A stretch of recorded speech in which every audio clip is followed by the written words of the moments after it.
Muchas gracias. Buenas noches a todos los que están presentes esta noche.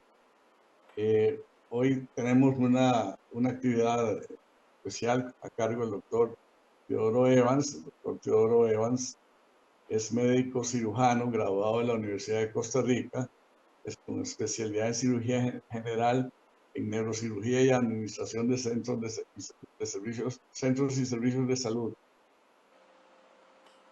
El doctor Evans hizo sus estudios en la Universidad de Costa Rica y posteriormente también hizo estudios en la Oregon Health Sciences University, en el Hospital Herman de la Universidad de Texas, en Houston, y se desempeñó como profesor de licenciado de la UCR en grado y posgrado hasta el 2012, que fue cuando se pensionó. El doctor Evans también ha sido profesor de la Universidad de Santa Paula, profesor de la UACA UCIMED y creador del programa de posgrado de docencia en neurocirugía por telemedicina. Ha realizado múltiples conferencias científicas y artísticas, tanto en el país como fuera del país, y ha participado en muchos congresos y ha hecho muchas pasantías también en el extranjero. Pertenece a varias sociedades médicas, tanto gremiales nacionales como extranjeras, y es miembro de la Academia Nacional de Medicina, miembro del número, y actualmente es el secretario de la ALANAM, que es la Asociación Latinoamericana de Academias Nacionales de Medicina.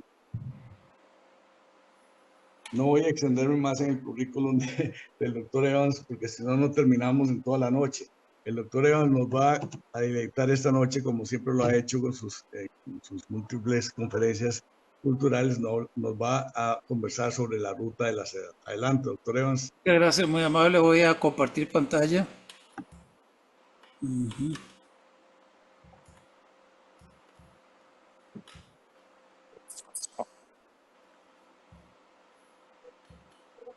¿La ven bien ahí? Sí. Perfecto. Muy bien.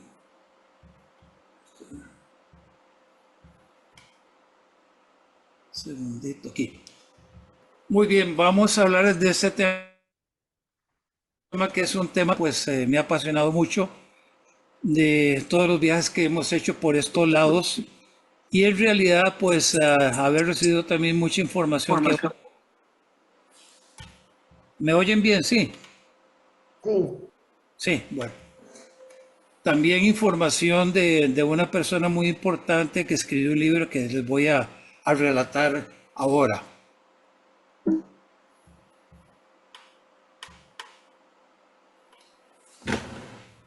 Vamos a hablar de las rutas de la seda o caminos de la seda, en la cual hay muchas implicaciones tanto culturales como artísticas y médicas. En una ocasión hablamos de la medicina islámica, del arte islámico, y yo prácticamente desde que me pensioné pues hemos estado en cursos de historia del arte. Agradecerle a mi esposa Zaida Tinoco, 50 años de matrimonio, que me ha ayudado en todo, a la junta directiva, indudablemente a Karen Esquivel, que ha sido pues nuestro gran apoyo. Muy buenas noches y muchas gracias a académicos, médicos, estudiantes, señoras y señores. En realidad, cuando hablamos nosotros de los caminos o las rutas de la seda, es un viaje de más de 3000 años en la cual estuvo muy activa. Ahora está activa pero con otros nombres, que lo vamos a ver al final. Hizo más de entre 8000 a 12000 kilómetros. Ellos tenían que cambiar estas rutas y muchas veces las hacían con 1000 camellos porque los atacaban los bandidos. Les cobraban impuestos. Muchas veces esta gente no hacía todo el trayecto completo, sino que lo iban dividiendo. Y tardaba mucho tiempo. Así es que vamos a tratar de hacerlo un poquito más rápido y montarnos en la alfombra mágica para ver toda esta belleza y todo este enigma de lo que es el Asia Central y toda esta parte del Oriente Medio. Como ustedes pueden ver aquí, y esta fue la última visita que hicimos a la China ahora en junio. Ya se termina el desierto, hay vallas por todo lado de fronteras, tenía que presentar pasaporte, pues una especie como de visa, es lo que ellos presentaban, y pasa de la parte desértica a las estribaciones de los Himalayas, a montañas totalmente congeladas, a pasos muy difíciles, y finalmente llegaban los valles fértiles de la Fergana, que es la parte del Asia Central, llegando a estas ciudades de Samarcanda, Bukhara, que vamos a ir viendo paulatinamente. Esta es la ruta de la seda, que se extendía desde la parte de la China, con la antigua ciudad de Pekín, Xi'an, y luego se iba diversificando porque vamos a encontrar dos desiertos enormes, el desierto de Gobi y el desierto de Tlacamacán. Tlacamacán significa, si te metes en ese desierto, no vas a salir nunca. Llegaba hasta esta parte de Istambul, hasta África, y de ahí por los Dardanelos y el mar Egeo llegaban a Europa. O sea, era un trayecto muy largo. También vamos a tener los caminos y las rutas del ámbar, que venían especialmente de la parte de la Rusia que ahora se llama Leningrado, la ruta de las pieles, la ruta del incienso y de la mirra. Ustedes ven aquí ciudades imperiales importantísimas, Beijing, la ciudad de Xi'an, luego Dunhuang, que fue importantísimo para la ruta de la seda, que está exactamente en el desierto de Gobi. Luego tenemos Urumqi, que es la capital de Xi'an, que es la provincia más grande de la China y la única provincia que es islámica, hasta llegar a Kashgar, que ahora la vamos a ver con detención. Y finalmente la parte central del Asia, con esta ciudad increíble que es la ciudad sagrada de Samarcanda, la ciudad de Bukhara, y pasar por la parte de Irán en Teherán, la parte antigua, Bagdad y todas esas ciudades que han dado gran historia a la cultura mundial. 328 años antes de Jesucristo, tenemos nosotros a personas importantísimas como Alejandro Magno. 1220 años después de Jesucristo, Gengis Khan. 1270 tenemos a Marco Polo, que ahora la vamos a ir detallando, ya que mucha gente cuestiona muchas cosas de las que se escribió en este libro del Milione o el libro de Marco Polo. Vean cómo se va extendiendo toda esta ruta de estos caminos para llegar a las ciudades importantísimas en Uzbekistán, que son Samarcanda y la ciudad de Bukhara, y de ahí empezar a diversificarse por el mar Caspio, que es en realidad el lago más grande del mundo, lago salado, y llegar hasta Constantinopla. Tuvimos oportunidad de comunicarnos y de comprar este libro y comunicarnos con Eva Tobalina, que ella es una doctora española en historia antigua y tiene muchísimos videos que ustedes pueden contemplarnos en YouTube. Escribió este último libro que salió hace unos 6 meses, en la cual ella llama Los Caminos de la Seda. Nada más que tiene un inconveniente que son casi 1000 páginas. Nosotros vamos a ver entonces varios parámetros importantísimos que son la historia, la geografía, el aspecto cultural, el aspecto comercial, el arte, la medicina, la cirugía y otros. Otro libro importante de 1860, Mi vida como un explorador, Sven Hedin, que él es noruego, recorrió todas estas partes hace muchísimo tiempo y escribió esto casi como una aventura. También hay otro excelente libro que es Las Rutas de la Seda, que es editado por Susan Whitfield. Todos esos libros los venden en la librería internacional o si no por Kindle. El camello podía llevar 500 libras de carga y el trayecto máximo por día eran 30 kilómetros. Imagínense ustedes.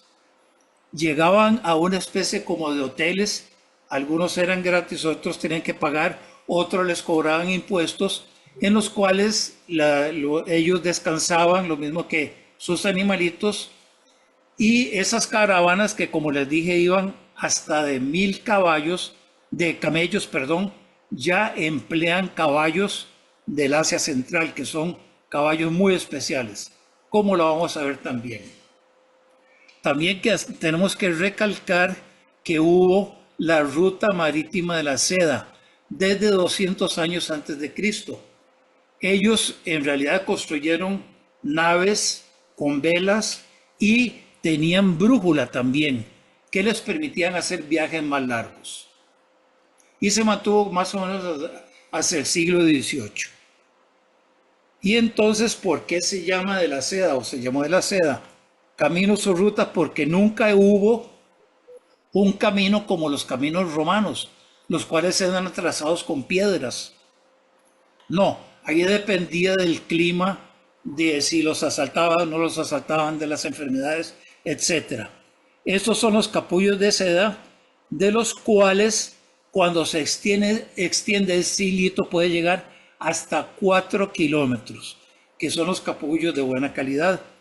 Y esa es la hoja de la morera, que es la que alimenta al gusano para dar finalmente este capullo. Muchos no hacían el trayecto completo y como les dije a ustedes, iban en sus camellos, en los dromedarios y también con sus caballos. Ese es el gusano de la seda, la morera, que es la que alimenta a este para dar la pupa finalmente, y es con la que hacían ellos o ellas los tejidos. La leyenda dice que la emperatriz Leizú en el siglo 27 antes de Cristo, leyenda, ¿verdad? Fue la que estaba tomando un día el té y le cayó un capullo de seda en su tacita de té y vio que había un hilo. Entonces dicen que ella fue la que descubrió la seda, la cual se mantuvo totalmente prohibida. La gente de los primeros imperios chinos no dieron ninguna luz hasta que finalmente fue descubierta por los monjes en Istambul, en Constantinopla. Aquí están haciendo los tejidos, las damas que eran principalmente las que hacían ese trabajo, la ciudad sagrada en Beijing. Atravesaban grandes distancias hasta llegar a la muralla china, la cual en muchos lados pues está interrumpida y es de las edificaciones más largas que ha construido el hombre. El primer emperador de la China en Xi'an, que es ya la parte central de la China, 220 años antes de Cristo, puso estos soldados que fueron descubiertos accidentalmente con un obrero, con un campesino que estaba buscando agua y encontró unos demonios ahí. Y entonces llegaron los arqueólogos y encontraron los soldados de terracota, los cuales antiguamente estaban armados, ya se habían robado pues sus lanzas, sus flechas, que eran para defender la tumba del emperador Qin Shi Huang, el cual está todavía sepultado en una montaña atrás. No se ha querido abrir todavía. Existían, como les dije, los caravanserai, que eran desde construcciones muy breves hasta construcciones muy grandes, en los cuales eran como hoteles y albergaban tanto a las bestias como a los comerciantes. Ahí también ellos vendían sus piezas y compraban otras piezas.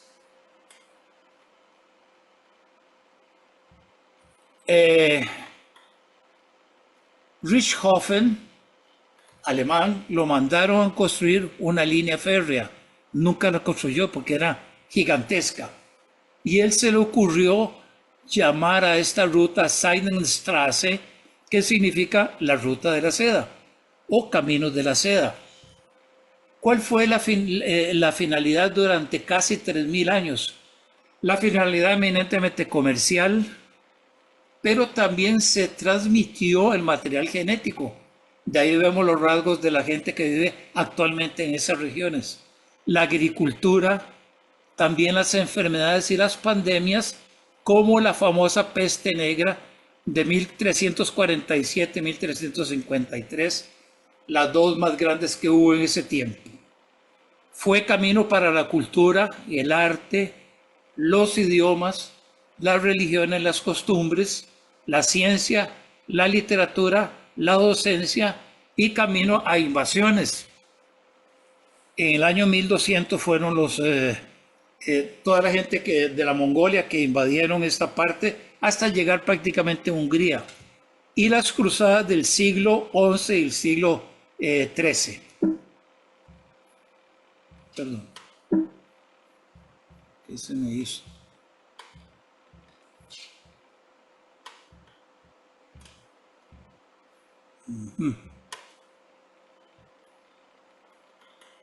También se transmitió el papel, la porcelana, el arado, la agricultura y la irrigación.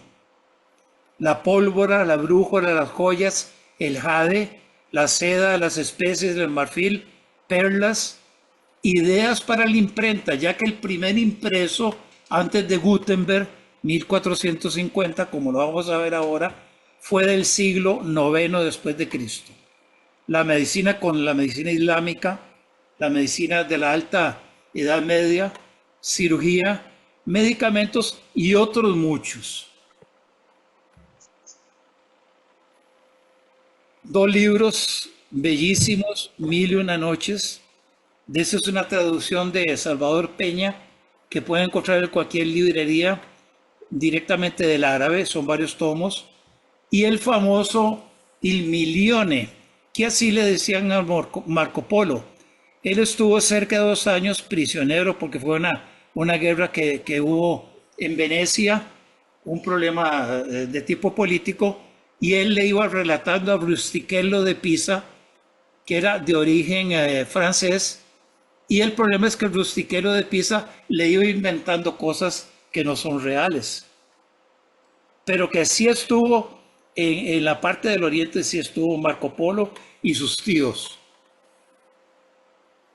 En la última visita a la China entramos por Shanghái y luego fuimos a la parte noroeste, llegando por vía aérea, por tren, como lo vamos a ir viendo, hasta la provincia de Xinjiang, que ahí están una etnia que se llaman los uigures, que es la única parte musulmana de la China.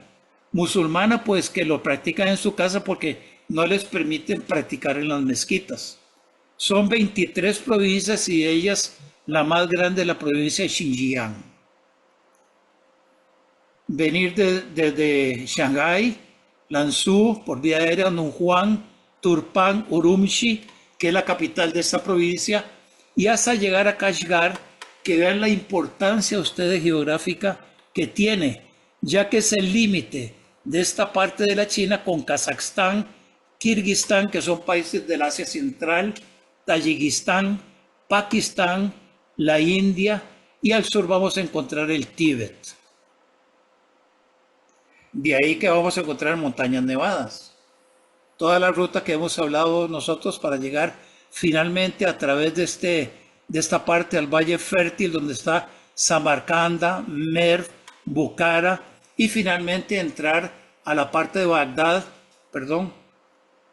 a la parte de Bagdad, Palmira, Alejandría, y de ahí por ruta marítima llegaban hasta Constantinopla. Los grandes desiertos terribles, el desierto de Tlacamacán, que no podían atravesarlo porque es inhóspito, se iban por la parte norte o la parte sur, ya habían atravesado el desierto de Gobi, hasta llegar finalmente a Samarcanda, y toda esta parte que es el Valle Fértil del cual ya hemos hablado.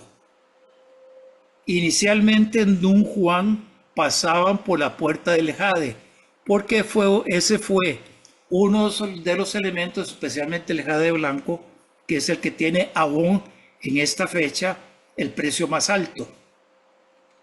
y a través de esta puerta tenían que enseñar sus documentos para permitirles salir del imperio chino hacia la parte del Asia Central. Eso está en Shanghái, es una estatua de cerca de 5 metros de jade blanco de Buda. Es un templo budista que está hoy en día. Y este es no es un Buda, sino uno de los semidioses que acompañaban a Buda, que se encontraba en un hotel y lo están vendiendo, es carísimo porque es jade blanco, que es el más caro. Encontramos nosotros el desierto de Gobi en Dunhuang, en el cual había sus oasis y es sitio pues turístico de este momento. La parte de este oasis en Dunhuang. Y también existen 500 cavernas en Mogao, en Dunhuang, en el desierto de Gobi, las cuales la gente, los comerciantes de la ruta de la seda, pasaban por ahí y en este tiempo eran budistas por la influencia de la China, perdón, la influencia de la India. Y entonces hacían estas figuras en madera muy grandes como este Buda, el Buda recostado, en ofrenda porque les había dado un buen viaje. Ese señor, que es un arqueólogo, en 1909 se encontró a este monje, el abad Wang Yuan, y por 10 libras esterlinas le compró parte de este tesoro, el cual también encontró Paul Pelliot, que es otro arqueólogo francés. O sea, en una de esas cavernas había un montón de papiros e impresiones de tipo litográfico, los cuales finalmente se encuentran tanto en Francia, en los museos, como se encuentran en Londres. Y aquí está el primer libro que vamos a hablar a continuación. Está citado en este libro, Las Rutas de la Seda, el Sutra del Diamante del siglo IX. Es el libro más antiguo del mundo. Y no pudieron hacer más por los caracteres chinos, que es muy difícil hacer todo lo que es litográfico. A mano, por supuesto. Pero probablemente hay mucho más que esto. En esta misma ciudad, en Dunhuang, se encuentra el Museo Nacional de la Ruta de la Seda, que guarda gran cantidad de joyas históricas que evocan esos tiempos idos. Toda la China, absolutamente toda la China, tiene excelentes ferrocarriles, y para ir nosotros de Dunhuang a Turpan en ese tren eléctrico que va a 300 kilómetros por hora. Y ese es Turpan, otra de las ciudades importantísimas en estos caminos de la seda. Aquí estamos con unas medias especiales para la arena. Y ahí está mi esposa haciendo un tour en estos camellos. Ahí es una región fértil también y en la que se cultivan uvas. Luego pasamos, esto es el desierto de Tlacamacán. Ya aquí estamos en el desierto de Tlacamacán, que como les comenté, significaba eso: si entras aquí nunca vas a salir. Era terrible. La capital de Xinjiang es la ciudad de Urumqi. Vean ustedes los minaretes. Esa es una de las mezquitas que hay. Y ya podemos empezar a ver en esta ciudad, en esta región, montañas nevadas, porque son estribaciones que vienen bajando del Himalaya. Lagos alpinos bellísimos y deportes de tipo alpino. Ya llegamos a la ciudad de Kashgar, en la cual se encuentra esta mezquita de 1777 con solo un minarete, bellísima y hecha de ladrillos. También se encuentran sepulturas, y también existe otra leyenda, que es la princesa perfumada. La princesa perfumada encontró en un árbol una esencia increíble que le dio un perfume a ella especial, que la mantuvo prácticamente durante toda su vida y cuando murió también. Era muy bella y el emperador supo de esta dama la mandó a traer, pero ella se enfermó y murió de tristeza. Finalmente tardó 3 años en llegar en unas caravanas donde fue enterrada en una de estas tumbas y todavía ella olía un perfume increíble. Son leyendas. Aquí estamos en Kashgar, que es la que limita con la India, con todos estos países, y una de las pocas mezquitas de 1444, en la cual se mantiene como museo, montañas alpinas. Pasando estas partes que son de montañas nevadas todo el tiempo, con alturas que llegan hasta 6.000 metros, en los cuales van los alpinistas a practicar. Llegamos a este valle de Pamir y también vamos a encontrar nosotros el valle Fergana, que estamos ya en el país de Kirguistán, que son los países del sur del Asia Central, que son bellísimos, en el cual pudimos disfrutar de este lago, que es el lago Issyk-Kul, que significa el lago que nunca se congela, a pesar de estar rodeado de estas regiones totalmente nevadas. ¿Por qué? Porque tiene aguas termales. En Kirguistán está esta torre que se llama la Torre Burana, la cual mide 20 metros, medía 40 metros, pero en un terremoto se cayó a la mitad de la torre y la empleaban ellos para observar a la gente que venía a la lejanía y también a los bandidos que podían atacarlos. La Torre Burana. En Irán encontramos nosotros en Tabriz todas estas construcciones que fueron del tiempo de los caminos de la seda. Esto lo encontramos en Irán. Y nosotros también encontramos en Siria, que probablemente mucho de esto está destruido por la guerra del siglo XII, del siglo XIII, que estaba la emperatriz Zenobia, la cual finalmente fue capturada por los romanos y se la llevaron y finalmente murió en Roma. Parte fundamental para los caminos de la seda. Bagdad en el 761, la cual perteneció a Irak y ahora quedan ruinas únicamente. Vamos a entrar nosotros ahora, que fue parte del primer viaje, a todo lo que es el Asia Central, que son los países de Uzbekistán, Turkmenistán, Armenia, Georgia y Turquía. Y Azerbaiyán. Fueron fundamentales, importantísimos para la ruta de la seda.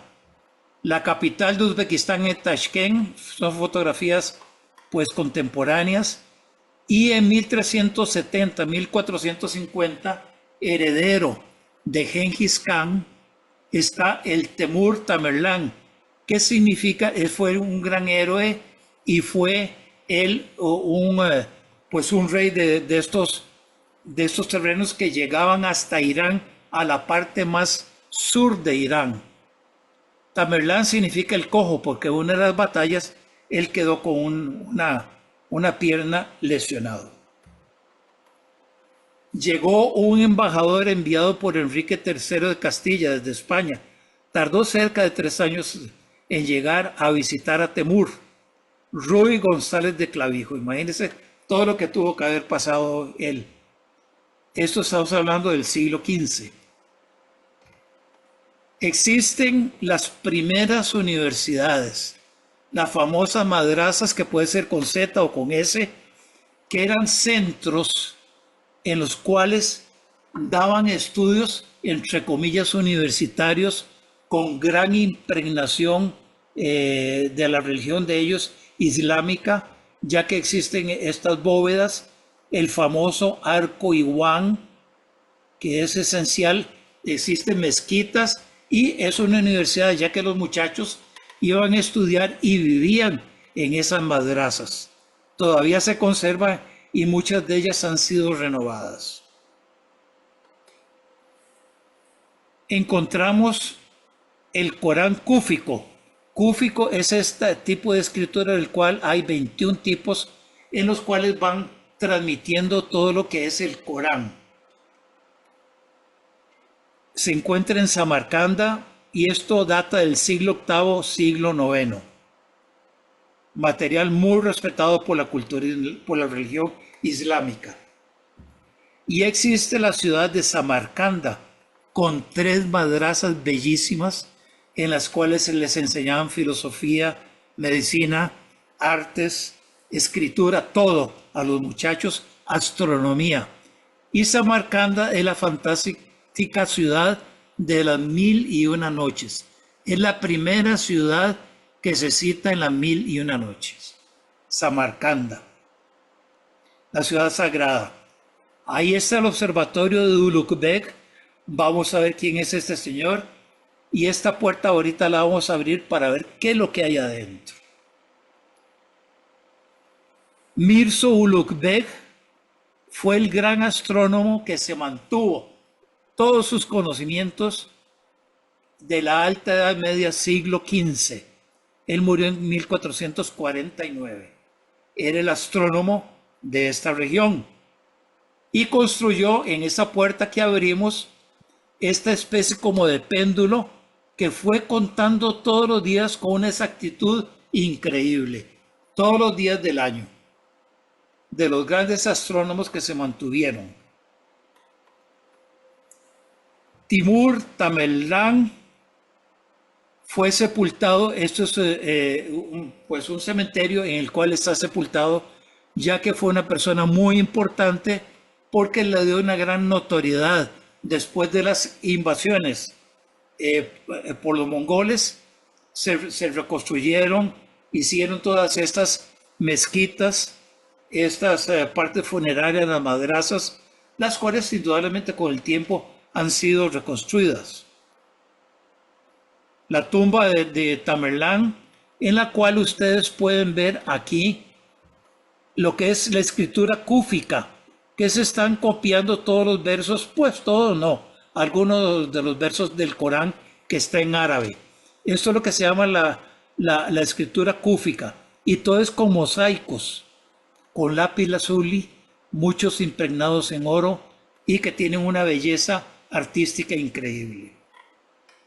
Aquí está enterrado Timur, aquí en esta tumba, que con gran respeto ellos siguen recordando a esta persona. El arco iguán, los arabescos que significan el cielo, la parte del cielo que ellos respetan mucho, lo que es la parte islámica. Otra de las mezquitas de esta región en Uzbekistán, otra madrasa. En la misma tumba de él, vean ustedes todos estos lápiz de oro, papel de oro, ¿verdad? Que ellos van pintando con oro. Y las escrituras del Corán, en esta escritura cúfica, que para ellos es muy importante. Vean ustedes la belleza, cómo lo conservan de bien. Aquí estamos en una mezquita y recordamos que esta parte está orientada siempre hacia la Meca. Registán, que ya vimos algunas fotos de Registán, que significa la plaza de la arena. Ahí llegaban los mercaderes de los caminos de la seda y se encontraban esas edificaciones que eran 3 universidades del siglo XV, increíbles. Para entrar había unas puertas muy pequeñas que apenas se ven aquí, en las cuales los muchachos se iban a entrar porque ellos vivían aquí. Y significaba que tenían que agachar la cabeza con mucho respeto, porque seguían todos los preceptos islámicos. La misma plaza del Registán en la noche, bellísima, las flores con la cual ellos cuidan mucho y la decoran. Otra la misma madrasa en Registán. Seguimos viendo aquí ya sitios funerarios de la gente muy importante, miles de tumbas, la gente enterrada, los menos pudientes y los más pudientes. Edificios, mezquitas, mausoleos y madrasas. Vean qué belleza esta mezquita con su cúpula y los minaretes, el famoso arco iguán, el pan que ellos hacen actualmente en grandes hornos, todas las figuritas que hacen de los muñecos en este momento y también títeres que son bellísimos. Esto ya no es, no estamos en Samarcanda, sino que estamos en Bukhara, que fue una ciudad muy importante en la ruta de la seda, Buxoro o Bukhara. Ahí nació nuestro gran Avicena, Ibn Sina, que significa el hijo de Ibn, nuestro médico que escribió en el año 1014 volúmenes del canon de la medicina, y en el cual se consideran Hipócrates, Avicena y Galeno como los tres más importantes, los cuales tenía que estudiar ellos tanto en latín como en árabe, ya que esta obra está escrita en árabe, el canon de Avicena.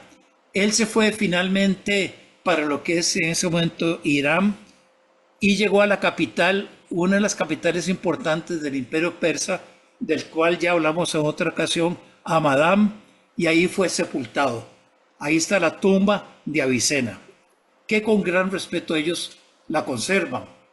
En Bukhara también encontramos otro caravanserai donde llegaban a hacer sus descansos después de estos trayectos tan lejanos de la ruta de la seda.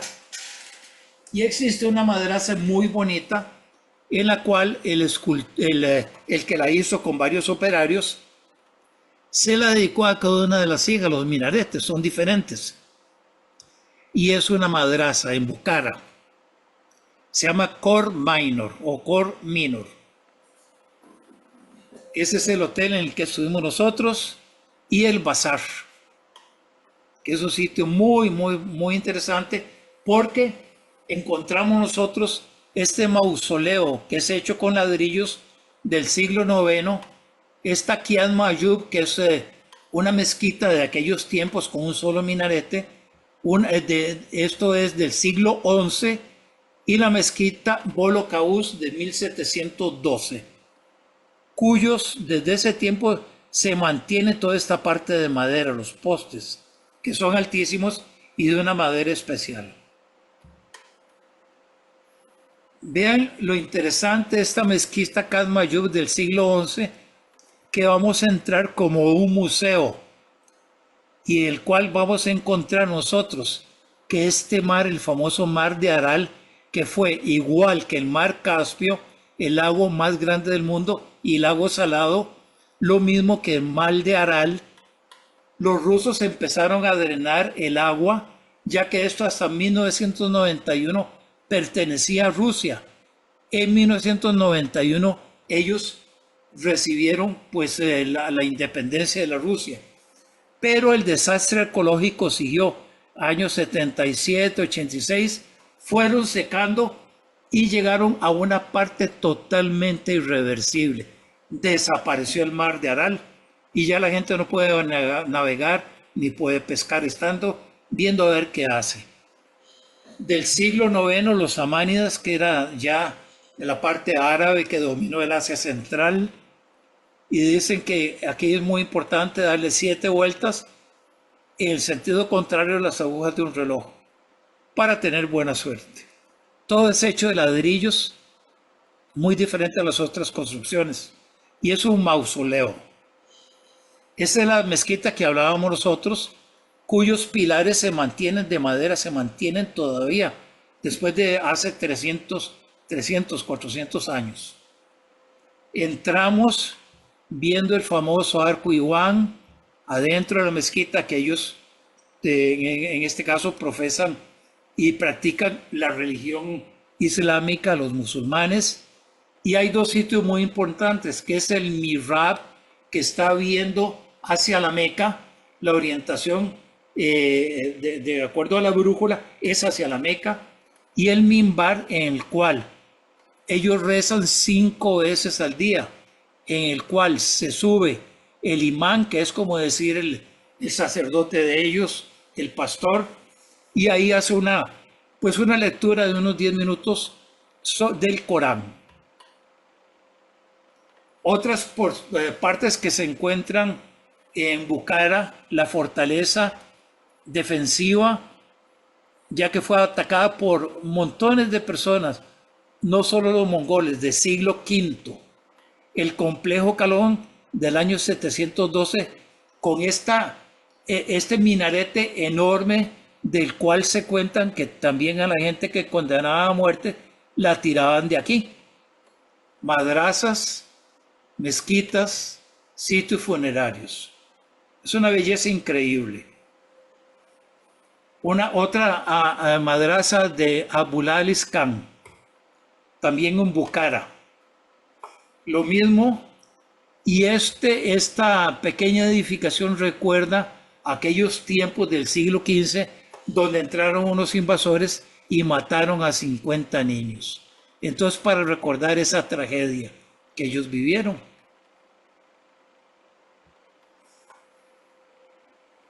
Es muy impresionante otra vez la madraza de Khor Minor, que es una universidad pequeñita, aquí está la misma. Esto ya lo vimos.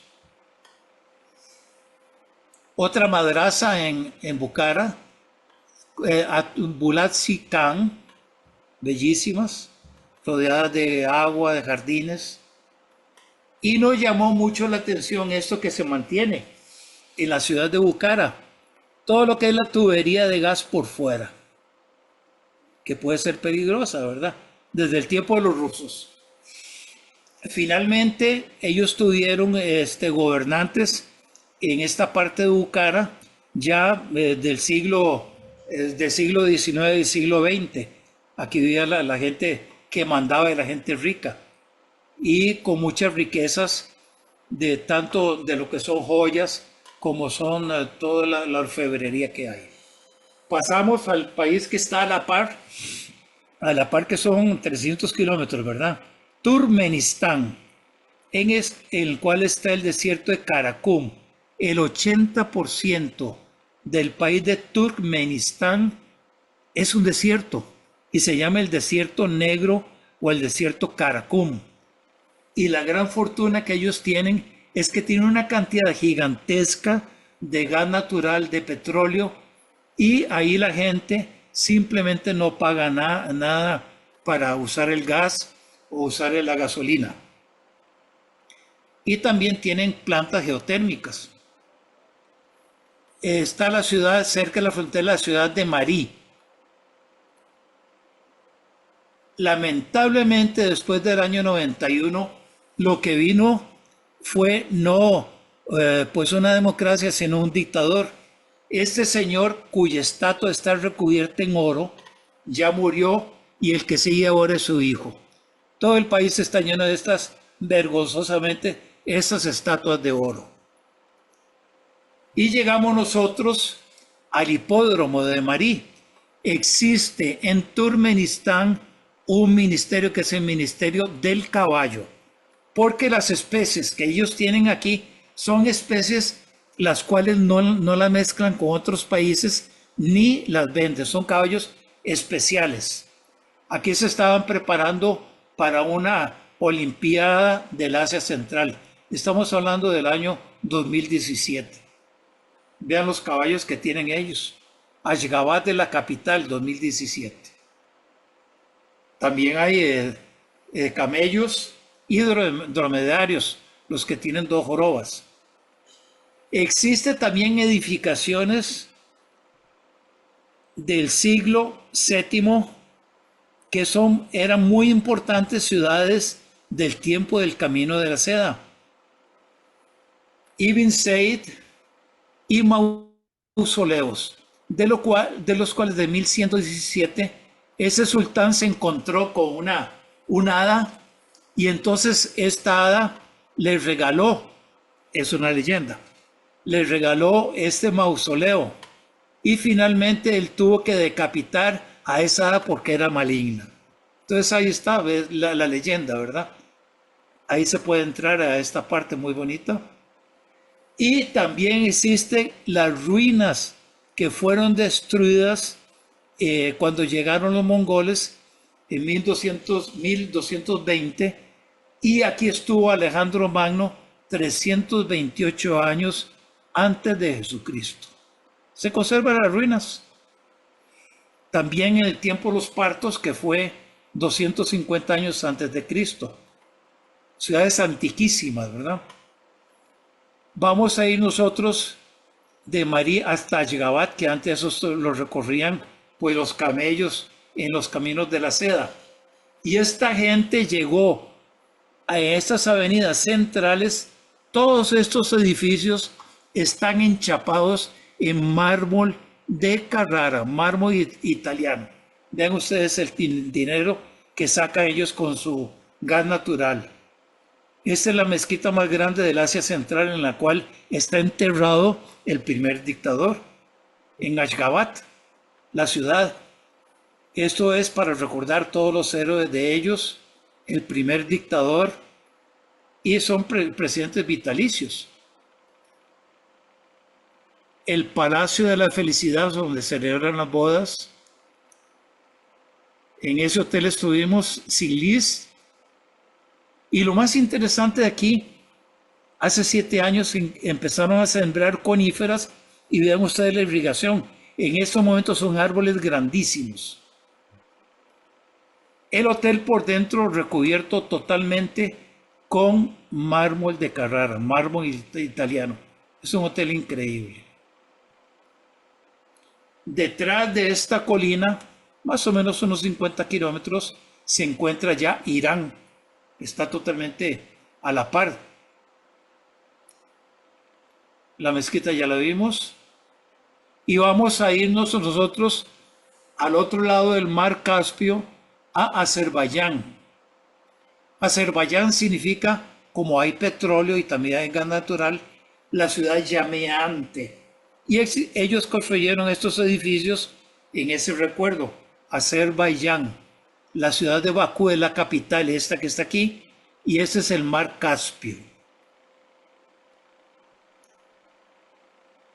En el día, los edificios que vimos allá. Y haciendo un recorrido por tierra hasta llegar a Gobustán, que es un sitio, de paso en el mar Caspio, todas las perforaciones para sacar petróleo, para sacar gas natural. Y llegamos nosotros a Gobustán, el cual están los petroglifos de 10.000 años antes de Cristo, miles y miles de ellos. Todas las deidades, los animalitos que ellos iban esculpiendo, la parte sexual del hombre aquí, ahí sigue, y quedó. También existen estos volcanes que no son volcanes como los de aquí, explosivos, sino son volcanes de gas, de metano. Bellísimos, cientos de estos volcanes a la par del mar Caspio. Otro volcán. Y yéndonos nosotros ya hacia la parte del norte, vamos a ver todo lo que fue en la parte cristiana 300 años después de Jesucristo, y la parte de un cementerio musulmán, Yedi Gumbez. Finalmente llegamos a este palacio, Shaki Khans, bellísimo, porque ellos para meditación usan esta especie de vitrales a través del cual se filtra la luz. Todos los trabajos que hacen en vidrio, en mosaicos bellísimos. Ya estamos nosotros en Georgia. Y de camino paramos a esta región en una, por decir así, una hacienda, en los cuales existen estos pozos en los cuales ellos hacen el vino, ya que se ha encontrado los arqueólogos de hace 7.000 años los primeros viñedos y las primeras, pues, donde ellos extraían el vino. También existen estos hornos en los cuales cocinan el pan. Eso es harina, el pan. Ven ustedes el vino, las uvas y por ahí el pan. Llegamos a la ciudad, esto es en Georgia o Georgia, Tbilisi, que es, recuerda mucho a Italia antigua. Ellos son ortodoxos cristianos. Tbilisi, ¿ve? El tipo de calles antiguas que las conservan aún. Y sus iglesias, los puentes, teleféricos, iglesias muy antiguas de hace 200 años, ortodoxas. Aquí está la bandera de Georgia. Otra de las iglesias, ya vimos esta, y el monasterios que se encuentran cerca de los lagos, bellísimos. Todo fue parte de la ruta de la seda para llegar finalmente a Armenia del siglo I, que es un templo de tipo greco-romano, el cual hace 200 años se cayó en un terremoto y lo pudieron reconstruir. Ahí está el templo greco-romano. Se cree que la religión armenia fue la primera religión cristiana, según ellos, 300, 400 años después de Cristo. Todos sus principios se parecen mucho a nuestra religión. Los hornos famosos que se mantienen hasta hoy en día. Y encontramos nosotros, ya esta es la capital. Ese es el monte Ararat, donde se cree que después del diluvio universal se depositó el arca de Noé. Mide 5.137 metros. Pero todo esto después de varias guerras entre lo que es, porque aquí estamos nosotros, esto es Turquía y esto es Armenia. Aquí está la frontera. Ellos se lo robaron este monte. 5.137. La ciudad Tel Aviv. Muchos de los armenios que se han ido a otras partes han regalado estatuas, esculturas y toda esta construcción, que es un parque bellísimo, está lleno por todos estos lados de escaleras eléctricas, y cerca de aquí existe una fábrica que se llama, en la cual fabrican el coñac Ararat, que es el que mandaba traer Churchill en tiempo de la Segunda Guerra Mundial, de unos que le encantaba a Churchill. En 1915, en el 23, hubo un genocidio increíble que lo hizo Turquía, y actualmente no tienen relaciones de ningún tipo. Las fronteras están cerradas y nosotros tuvimos que viajar de aquí hasta Georgia para regresar a Estambul.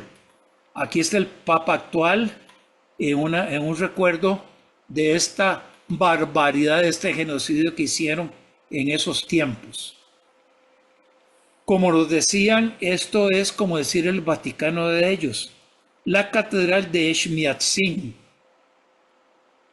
en la cual, según dicen ellos, está la empuñadura de la lanza de Longino, que fue aquel soldado que atravesó el tórax de Jesucristo. En la cruz se encuentra esta cruz con incrustaciones de la madera del crucifijo de Jesucristo. Y también aquí está otra cruz con pedacitos de la madera del arca de Noé. Lo quieran creer o no lo quieran creer, no lo han prestado para hacer estudios químicos o datarlos con fechas. Absolutamente no quieren nada de eso. Crean o no crean. Una de las iglesias antiguas que no pudieron reconstruir. Y llegamos finalmente al monasterio Korvidap. Ellos son de la iglesia o de la cultura armenia cristiana, el monte Ararat. Aquí más o menos en este valle ya está la frontera con Turquía. Otra de las iglesias antiguas de los armenios. Ya de camino hacia Georgia, vemos en una pulpería estos hornos en los cuales hacen su pan. Aquí se mantienen con calor potentísimo, ¿verdad? Y nos pasaron por las minas de molibdeno. Entonces yo dije, ¿qué es eso de molibdeno? Resulta que estas minas son del tiempo de los rusos. muchos años antes, porque este elemento, el molibdeno, lo mezclan con el hierro para hacer el acero. Le da una fortaleza increíble. Ahí está la mina de molibdeno. Llegamos finalmente a Constantinopla, actualmente la ciudad de Istambul. La mezquita Hagia Sofia fue antiguamente una mezquita, una catedral, después una mezquita, luego fue un museo y actualmente es mezquita, con sus minaretes bellísimos. Y está también la mezquita azul.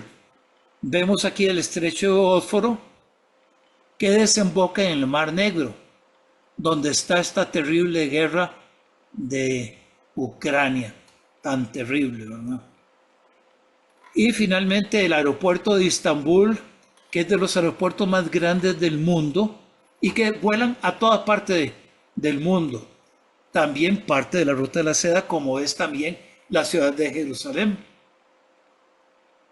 Actualmente, desde el año 2013, los chinos han construido carreteras, ferrocarriles, autopistas y toda la parte marítima ha mejorado una